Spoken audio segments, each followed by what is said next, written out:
नित्य शाम को समुद्र किनारे घूमने जाते।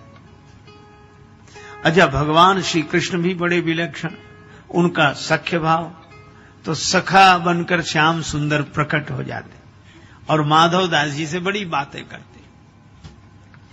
एक दिन भगवान श्री कृष्ण आए, माधव दास जी ने देखा तो भगवान बड़े उदास, बहुत उदास। माधव दास जी ने कहा, क्या हुआ, उदास क्यों है? श्री कृष्ण बोले, कुछ नहीं है। नहीं, कुछ तो बताओ। क्या बताएं? नहीं, बताओ बताओ। भगवान कृष्ण बोले कि एक बात है। क्या? जब से वृंदावन छोड़ा, यहां जगन्नाथपुरी में आए, हां, तब से चोरी करने को नहीं मिली। माधव दास जी बोले, अरे बचपन की बातें छोड़ो, अब तो यहां। भगवान बोले, सो तो ठीक है, लेकिन जिसकी जो आदत पड़ी हो। बहुत कहा माधव दास जी ने, बोले नहीं, चोरी की तो खैर अब क्या। तो माधव दास जी बोले, इतनी आदत तो कर ही ले। बोले, कर कैसे ले, कोई साथी नहीं मिलता। वृंदावन में तो तमाम सखा थे, यहां कोई सखा ही नहीं है, एक तुम ही हो। माधव दास जी बोले, महाराज हम, हाँ चलो। माधव दास जी बोले, कहां? बोले, चोरी करने चलो। माधव दास जी बोले, महाराज जिंदगी भर भजन करते रहे, हमें कोई चोरी करनी आती है क्या जो चोरी करे? भगवान ने कहा कि तुम मन बनाओ, चोरी करना तो हम सिखा देंगे। तो अच्छा, हाँ, और चोरी में तो थोड़ी फुर्ती रखनी चाहिए, बस, और क्या। अब भगवान ने समझाया, माधव दास मान गए कि चलो तुम्हारे साथ चोरी करेंगे, पर चलना कहां सो बताओ। भगवान ने कहा कि ये जगन्नाथपुरी का राजा के बगीचे में बड़े सुंदर कटहल के फल लगे हैं और ये भेजते ही नहीं है। माधव दास जी बोले, तो चोरी करने की क्या जरूरत, राजा साहब तो हमारे शिष्य हैं, कल हम जाकर उनसे कहेंगे और आपके लिए कटहल ले आएंगे। भगवान बोले, नहीं, ऐसे नहीं, मजा तो चुराने में ही आता है।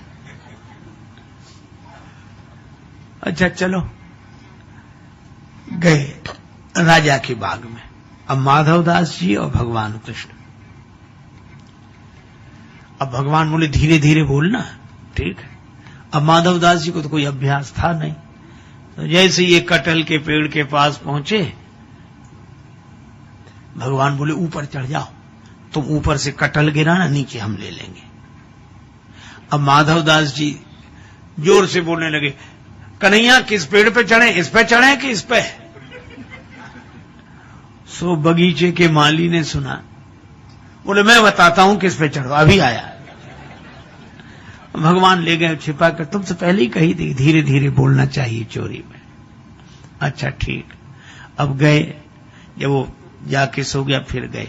भगवान बोले, इस पेड़ पर नहीं, इस पे चढ़ो, चढ़ो। माधव दास जी चढ़ गए, ऊपर से कटहल गिराओ। ऊपर तो चढ़ गए, अब ऊपर से बोले, भगवान ने कहा, गिराओ गिराओ। अब ये बोले, ये वाला कटहल गिराएं कि ये वाला, बड़े जोर से बोले। और जो कहा ये कटहल गिराएं, तो माली डंडा लेकर दौड़ा कि मैं अभी बताता हूं। और वो डंडा लेकर दौड़ा। भगवान श्री कृष्ण तो बड़े कौतुकी, अंतर ध्यान हो गए। बेचारे माधव दास उतर रहे थे पेड़ पर से, कटहल गिरा दिया था। अब महात्माओं के तो कपड़े और रहन सहन, तो कहीं वृक्ष में उलझ जाए, कहीं तो जैसे उतरे पकड़ लिए गए। सो माली ने रात को ही उनको अंधेरे में 2 डंडे लगाए और हाथ बांध दिए, बंधे रहो, सवेरे राजा के पास ले चलूंगा। अब माधव दास इधर उधर देखें तो माली ने कहा, क्या देख रहे हो? बोले, कुछ नहीं। और मन में सोचेंगे, दूसरे कहां गए जो ले आए थे हमें? हमको फंसा दिया, खुद का पता नहीं है। रात भर बंधे रहे। सवेरे माली ने कहा, चलो राजा साहब के पास। सो हाथ बांधे और माधव दास जी को ले जाए। माधव दास जी बोले, चलो। रास्ते में राजा साहब मिले।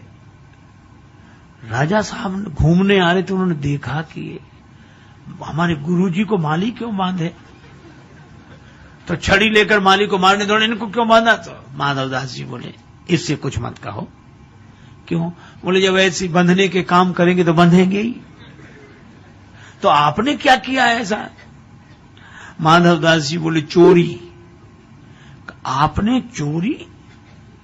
हाँ। कैसे? बोले अब कुसंग में पड़ के सब करना पड़ता है। अरे भाई किसका कुसंग? बोले ये घर में बताएंगे। राजा साहब घर लेकर गए। माधवदास जी ने स्नान किया, बैठे। राजा साहब बैठे। माधवदास जी ने पूरी कहानी सुनाई। कहो कन्हैया वो बिना चोरी के नहीं रह पाते हैं। वो वृंदावन से यहाँ आ गए, कहते चोरी करने को मिली नहीं, मजा नहीं आ रहा, सखा कोई नहीं, सो कोई नहीं हम ही मिले। सो हमको कहा कि तुम चलो, और वो माली डंडा लेकर आया, खुद तो उड़ गए, हम पिटते रहे रात भर। और राजा ने सुना। राजा भक्त हृदय, नेत्र सजल हो गए, रोमांचित घात हो गया। और उसने माधवदास जी की बात सुनकर अपना पूरा बगीचा ही श्री जगन्नाथ जी के नाम लिख दिया। और भक्तजन कहते हैं कि आज भी वो बगीचा श्री जगन्नाथ जी के नाम है। तो भगवान ऐसे विलक्षण है कि सारे नियम एक तरफ रख के उनको चोरी में ही आनंद। शाम को माधवदास जी वो लिखा पढ़ी का कागज लेकर आए। समुद्र किनारे से भगवान फिर प्रकट, और भगवान कृष्ण मुस्कुराकर बोले, और संत जी रात कैसी कटी? हम तो तुमसे पहले ही कही थी कि फुर्ती रखनी चाहिए, तुम ऐसे उतर रहे थे पेड़ पर से जैसे कहीं कुछ हुआ ही ना हो, बड़े आराम आराम से। माधवदास जी बोले, हम तो पिटे और बंधे रहे, आप तो अंतर्ध्यान होकर आ गए, लेकिन कुछ मिला? कटहल तक नहीं ला पाए, एक कटहल तक नहीं ला पाए, और हम देखो पूरा बगीचा आपके नाम लिखा कर लाए हैं। अब बोलो भगवान की इन लीलाओं में प्रेम, केवल प्रेम। अब इस प्रेम भरी लीला को हृदय से देखें। दिमाग से देखेंगे तो फिर तर्क वितर्क उठेंगे, पर यह प्रेम सहजता से। भगवान को हार जाने में ही उतना आनंद, जीत जाने में भी उतना आनंद, वे सदा प्रसन्न रहते हैं। अच्छा, सबसे बड़ी विचित्रता तो ये कि भगवान श्री कृष्ण के जीवन में इतना उतार चढ़ाव, कहीं जन्म, कहीं जन्मोत्सव, मथुरा से गोकुल गए, जेल में जन्मे, लेकिन एक अद्भुत बात, ऐसी प्रतिकूल परिस्थितियों में भी श्री कृष्ण सदा बंसी बजाते रहते हैं, जो हरदम चैन की बंसी बजाते रहे। ऐसे श्री कृष्ण की लीला प्रेम भरी लीला है।